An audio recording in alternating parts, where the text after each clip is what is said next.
EnglishSimmer here, and I put my hands up. I surrender. You all got me. I am a Project Rene being the main franchise game for The Sims 4 truther. Basically, I don't think they would be giving us this much information about Project Renesmee if it weren't actually a part of the main Sims franchise series. I don't think it would be getting this much attention if it was a spin-off, if it was like a custom build game that people suggested the last time we saw it around, which I can forgive. They did obviously only show us build mode in the last behind the scenes when Project Rene got announced. I still don't know whether it's going to be called The Sims 5. I don't know if they're just going to strip it back to like The Sims, if they want it going on for like years and years and years. However, I do find it really weird that we can just like sit and freely chat about the future of the franchise. I feel like for so long here on my channel and just like in the general Sims community, we've been talking of like the Sims 5 rumors, like Andrew Wilson, CEO of EA, brought up the Sims Online and how they hope to bring like multiplayer back into the Sims franchise. And now it's like, wow, it slightly feels like we're getting confirmation of all of this. But today I thought I would go through and sit down like some of the old rumors that we heard and how this has kind of been confirmed by what we've seen of Project Rene so far. So we of course kicked it off with them talking about how they want the players to interact with Project Rene. And this basically fell to three different categories that they created. That was gameplay, it was content, and it was narrative. In the past, I have talked about the Sims 5 rumors. I will actually link the specific video that I'm kind of gonna refer to a lot in the description down below. But we've heard this like narrative come through, especially in a lot of job postings. They kind of refer to it as Project Lotus on those past job opportunities, but they wanted someone who enjoyed games like Life is Strange that definitely had a narrative direction. Obviously, they could go down the road of Strangeville. I don't think they will. I think at its core, The Sims is definitely a sandbox game, and I don't think they will want to change that. I was kind of debating whether they would, whether maybe we would get a dedicated story mode. So say I feel like scenarios were like a really good chance for them in The Sims 4 to kind of test this, see how many players actually did like a sort of story driven element. And I do think that they could have that as an option to like kickstart in The Sims 5. I personally wouldn't mind that. I just don't want it to feel like two separate things. Only story mode where you have to like follow certain storylines, kind of like the past Sims on console games were, and then also its own like online thing, because to me that doesn't feel like a Sims game, and I play The Sims to be my own storyteller. Yes, I like the game, excuse the pun on the next upcoming pack. I do like it to take the reins a little bit, and that's where I'm hoping the storytelling and narrative kind of draws itself in. I really hope that there's more chance cards. I really hope that the lore is up to scratch in the future of The Sims. The Sims 4 is so severely lacking in like laws, relationships. I know it's got better within, I would say, the last year. Growing Together had an awful lot of that, but I don't want that all to be paid content. Like, I want strong lore from the beginning. I always go back to The Sims 2 when it comes to that. Like, I absolutely loved playing townie households in The Sims 2 just because of how interconnected they all were. The memory system was really, really good. The chemistry system was excellent. And I kind of want the game to throw like a spanner in the works every so often. But then I also, as a storyteller, want to be able to tell like in-depth storylines with consequences. That's another thing that The Sims 4 just doesn't still really have all that much of. I really thought that sentiments were going to bring consequences, and they still feel unfinished and unpolished to me. I think sentiments could be so much better. They're thinking of narration at some point in The Sims 5. I guess it just depends on which way they actually want that to go. I think this is a great opportunity for us as a Sims community, who I would say probably like 80% of us are at least gonna try the future of the franchise. It's a really good time for us to give our opinions on what we want that narrative system in The Sims 5 to be. I know I consistently bring up Life is Strange, okay? It's the gay in me, first of all. It's one of my favorite franchises next to The Sims. I have already said that the lighting that they showed off, obviously not everything is like final gameplay or even like final attributes or like content within Project Rene. It's literally all just prototypes. They probably haven't even made their own customizable objects yet. They're probably just using like the basic ones that come with the program that they are developing this game on. The lighting and also the objects and the way the rooms were looking were kind of reminding me of Life is Strange, and I, for one, am not mad about that. I want The Sims 5 to kind of have the artistic style of a Life is Strange game. I still want it to be cartoony. I don't like the realism too much. I will say right now the objects look a little bit too realistic for me, especially if they're going for more cartoony look on the actual Sims themselves. Whilst they were discussing lighting, they definitely, every single time they have talked about Project Rene, they have hit home the fact that they are obviously bringing this to cross-platforms. We know that this is going to be available on both PC and mobile. There isn't any talk of console right now. However, the cross-platform between PC and phone does still scare me personally. I don't want the PC version to be stripped back because it's going to be available on mobile platforms. That's the biggest red flag to me whenever they say that they're going cross-platform, and I don't really know where they're going to find the balance in that.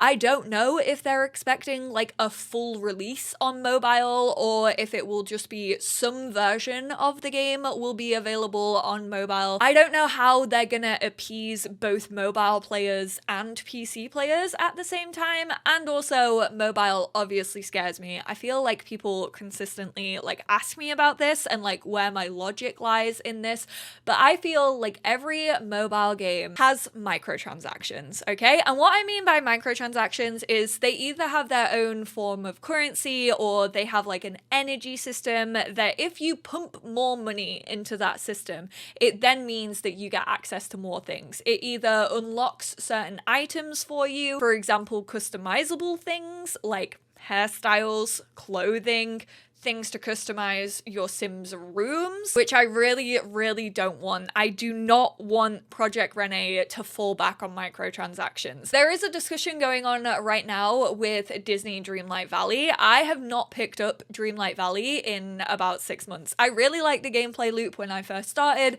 I still haven't even like unlocked a lot of the characters. However, they've obviously now started to like monetize it more, and we're kind of getting an idea of what that monetization policy is going to be once the full game actually comes out. But I recently saw that they put in like a pack. It's not even a pack. You cannot call it a pack. It's like 2 umbrellas or something like that. And I'm fairly sure it was like $4.99.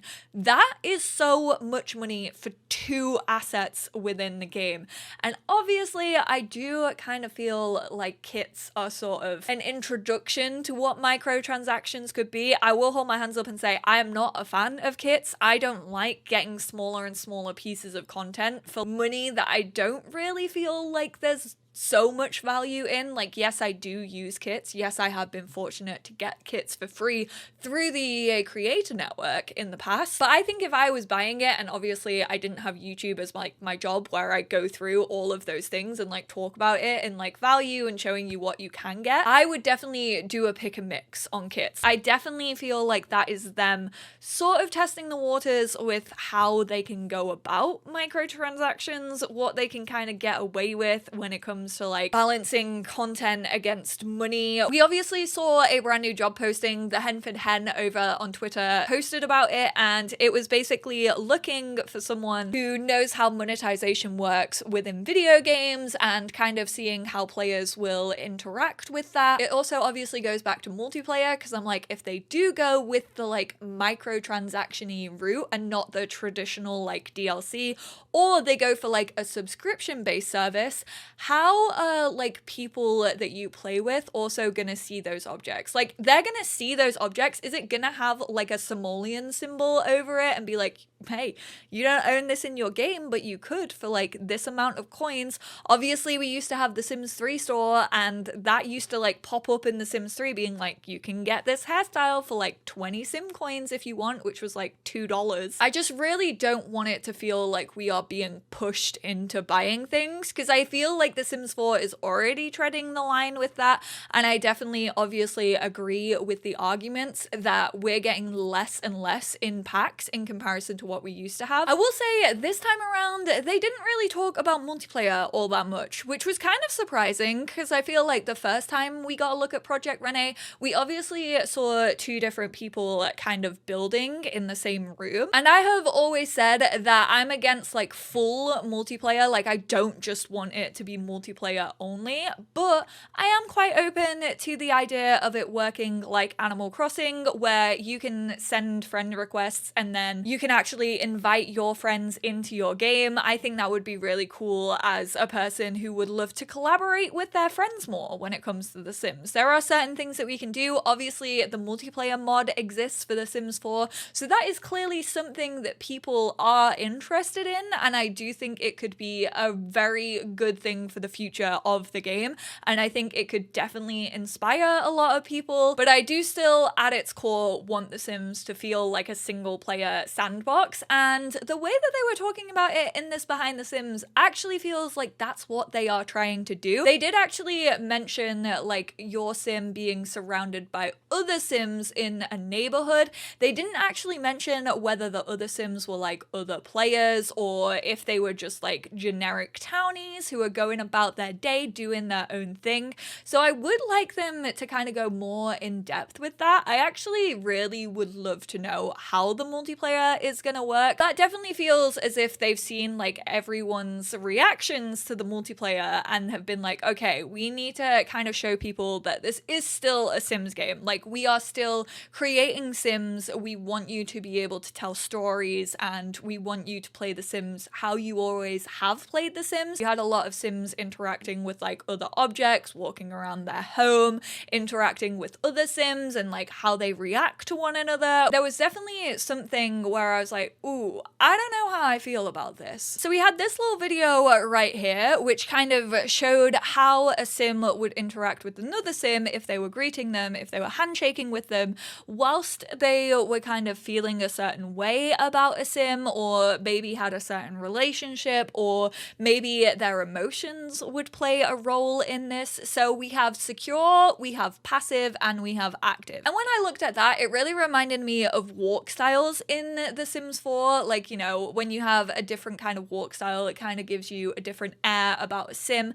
how they hold themselves and how they want the world to see them. However, they did keep talking about emotions, and that like seemed to be a really big theme, and I really do not want an emotion system within The Sims 5. I think the emotion system is like one of the biggest downfalls of The Sims 4, and I've always said this, and it's pretty much got worse in like the last few years. Obviously, as we've got more and more packs, we've had more and more moodlets, and the emotion system to me just really feels like it's fighting against itself at all times. Your Sims kind of either like flip-flop between moods so quickly that you literally don't even notice them now anymore, or they like stick to one emotion so much that you're just like, what is the point of this system? Like, yes, they can kind of carry themselves a little bit differently when they're in different moods. I definitely like the mood swings from Parenthood, but we don't see them all that often because all these other moodlets are like taking over from like the tense moodlet that your Sim is getting. And so it just feels very lackluster. I hope that there are other ways to convey emotion in The Sims 5. Like I said, I would like the consequence of if your Sim is feeling angry, then obviously that means that you can very much have negative relationships a lot easier. I think that's more of what I would want to see in The Sims 5 other than just like an emotion system. It also doesn't make your Sims feel unique because even the walk styles and stuff, like after 9 years of playing the game, it's just like, okay, yeah, like this is the Sims walk style. I've made thousands of other Sims that also all have this same walk style. And then Jill said something that was really interesting, and it was like, how little can we get away with to still convey what our Sims are talking about, how they're feeling in the moment? Because right now, obviously, you have the UI, which kind of gives the emotion color, you have the moodlets along the bottom, you have all the relationship kind of things, and I am one for a big UI. I have said this in the video previously where I did my reaction to this.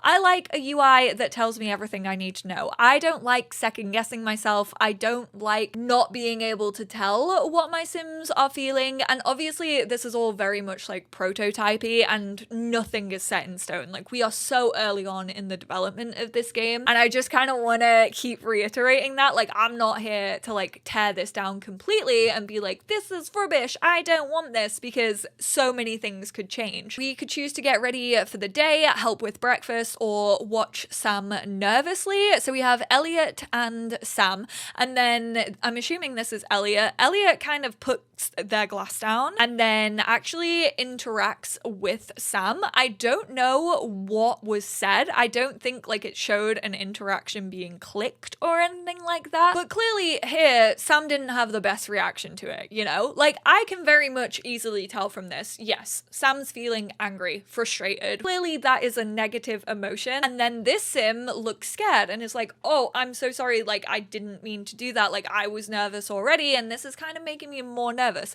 Like that's, yes, what I initially read. However, the thing that kind of stuck out in my mind about like this scene in particular is the fact that this Sim was in the middle of cooking and now this Sim has flames around them. You know what that's always meant in past Sims game?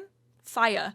There's a fire on my lot. If I wasn't really like paying attention to the game or like I was doing something else and I saw this, I would be like, oh my God, Sam's on fire, put them out. But really it's just like trying to convey the emotion. And again, not all of this is gonna be in the game. Like they are very much just playing around with like what players read. I'm fairly sure they've had people playtesting this. If you want to sign up for being an EA playtester, I will leave the information down below. I'm like, well, yes, this is quite easy to read. Is it gonna be one, easy for newer players, or two, easy for older players who could look at this and be like, there is a fire on my lot? And it also kind of feels a little bit kiddish to me. I like the cartoon style. I don't want everything to feel like it's skewing much younger. I was 6 years old when I started playing Sims originally, and I have played it all throughout my life. But there are people older than me who started playing like the original when they were in their 20s, and they still consistently play the game to this day. And I just think like when they're developing these games, they really need to think about the core audience. I know new players are obviously very important. Like they constantly want the game to be expanding and the community to grow bigger because one, that's good for business, and two, that also means that they can continue making Sims games and like content for these games. But from what I'm seeing right here, I think this would be personally very divisive, and I'm not a massive fan of it. It definitely looks too childish for me. Destiny's childish. I think I would obviously be able to look at this Sim's face and read the emotion and see that they were furious, especially if they were like yelling, without having this like fire around them. We also got to see a cheeky little look of Sims actually going into their home and how they would like interact with objects. Obviously this isn't like the final UI, and so I'm not gonna give my full opinions on this because this is absolutely going to change. But you have like pause. I'm assuming this is like slow down time. This is like follow the Sim with the camera, and you can see that the Sim is currently in conversation with the Sim down here. The needs bar, or also interactions. I don't know. This kind of drew my eye to it. So we have resolve argument 63%, share news 63%, nourishment and bladder capacity. So like these feel like traditional needs, but then it also seems like they have interactions down here and they also have a percentage. I don't know if that's like the percentage of chance of like a Sim doing this autonomously maybe, but then resolve argument is also there at 63, or if this is currently just kind of showing like that you can interact with other Sims and like you can also choose to go to the toilet. And then in the previous screenshot, it actually didn't have the bladder one, and instead it was showing share news, resolve argument, and venting. And this is what I mean by it still feels like a traditional Sims game, even though they're adding new elements to take it into the future, like the addition of multiplayer, like the addition of it being cross-platform. At its heart, I still think this is going to be a traditional simulation game, which was honestly, I felt one of the biggest worries that I had personally, and I know a lot of people in the community had. And then then lastly, we got a little look at customization of Create a Sim. I am definitely so looking forward to seeing like how Create a Sim works, especially after seeing build mode in the last live stream, because that seemed super customizable. Like it really felt like they were updating it and adding so much more customization than we have ever been used to in a Sims game. It feels like they were taking so much feedback across all the past Sims games and obviously Sims 4 as well, and being like, what have we done really, really well in the past? What have players connected with? What do we feel like we're missing in the Sims 4? And how can we kind of encompass that in the Sims 5? From what we see here in the hair color customization exploration, you can obviously like give your Sims different hair colors and you can kind of customize it to like the ends. You can give them an ombre. The roots have a different color. We also saw this like changing from blue to purple, and I'm just really, really excited to see how they are going to continue that customization. That's pretty much all I have for you today. I just kind of wanted to go through this a little bit more in depth and like talk about how I felt about it personally, and kind of just like reinstate that I think this is a really cool, like once in a lifetime kind of thing when it comes to the Sims franchise. And I wanted to encourage people to like continue talking about it, like give constructive criticism. I know we're so like early in it and so many things could change, but I don't think you should let that put you off like having your thoughts heard. And that's really why I wanted to record this video, because I kind of want people just to be down in the comments, like discussing the things that we've seen, discussing the possibilities, like what those could actually mean for the rumors that we've heard for the past few years, things that you would like to see, things that you disagree with currently. I am still so cautiously excited for this. I do think it's going to be a very long time coming. I think they are so early in development, so much could change. They're still hiring people. The team is still growing. Like they said, they're just kind of working on the ingredients right now. Like they haven't even put all of these things together to see like how they work. So they're still in the very, very early stages of just kind of seeing what their limitations are. And I just think it's really cool that we get to see them having this like fun and like playing around with something new. I hope you enjoyed this video. I feel like it was just me geeking out for like a good 40 minutes, but I think that's what we like to do best here on my channel. So please do let me hear all of your thoughts down below. Please be nice to one another. Not everyone is gonna have the same opinions as me, as other people. As long as we are like respectful, I think questioning things is really, really good, but yeah, just keep it respectful. I appreciate you all so much. Obviously in the future, I will have more videos like this. If we get any cool job postings that I'm like interested in, I will definitely cover them here on my channel when it comes to Project Rene. So definitely subscribe if you aren't already. I appreciate you all so much, and I will speak to you all in my next one. Bye now.